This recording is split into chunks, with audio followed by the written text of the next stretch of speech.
Well, hi, this is Jay Arthur, author of Lean Six Sigma Demystified and the QI Macros. And I've been talking a little bit about Scott Adams' book, Win Bigly. Now, there's another psychological principle he touches on in here called cognitive dissonance. Cognitive dissonance is the condition of mind in which evidence conflicts with a person's worldview to such a degree that that person spontaneously generates a hallucination to rationalize the incongruity. Now, I don't know about you, but I've been in companies and you take the data and you dissect it and drill down and whatever else, and you show them point blank how to pinpoint and fix their problem. And somebody in the room will go, well, that data's not right.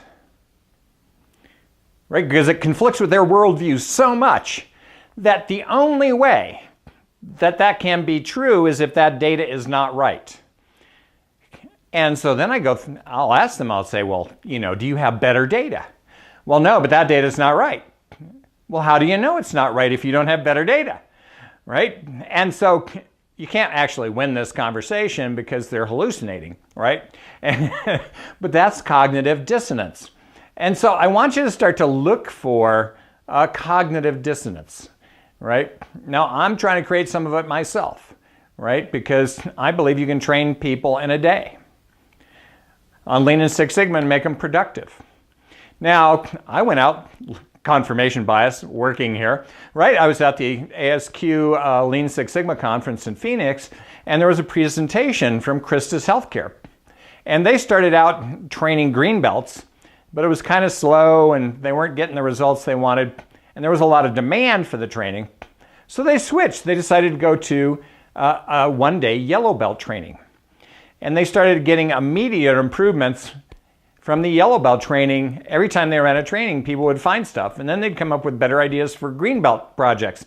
And those people would move on into green belt stuff. And so I asked the guy in the Q&A, I said, so if you had to do this all over again, would you start with green belt training? Or would you start with the one-day yellow belt training? He said, yellow belt, no question. Because we started getting immediate results, and the people who did that were much better at figuring out what projects could be green belt ready or cross-functional across the hospital system or whatever. Does this make sense?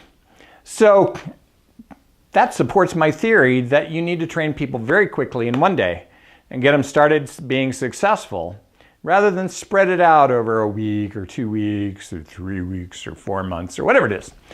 Does this make sense? Probably not. You're probably generating hallucinations about why that won't work, right? But I want you to consider it's entirely possible, entirely possible. So start looking for confirmation bias where leaders are trying to, say, I need more people. I go into any hospital and the nurse manager says, oh, I need more nurses, to do better care for my patients. But when we get done doing a little lean work and cut all the travel time inside of a nursing unit by 50, 70, 80%, they think, well, I don't think so. Clayton Christensen in the Innovator's Prescription talks about this class he runs at Harvard every year for administrators or deans of these medical colleges. And the medical people come in thinking they need 5 years to create a doctor, and they leave thinking they only need 3 years to create a better doctor, to train a better doctor. Now, I believe that there are huge opportunities out there if we start to abandon all of this nonsense we've learned and look for opportunities to do everything better, faster, cheaper. And there are answers out there, and it's our job to go find it and propagate it through the quality world. Or I fear that we'll just go the way of the dodo bird, right? People just are not going to wait that long to get the results they're looking for anymore.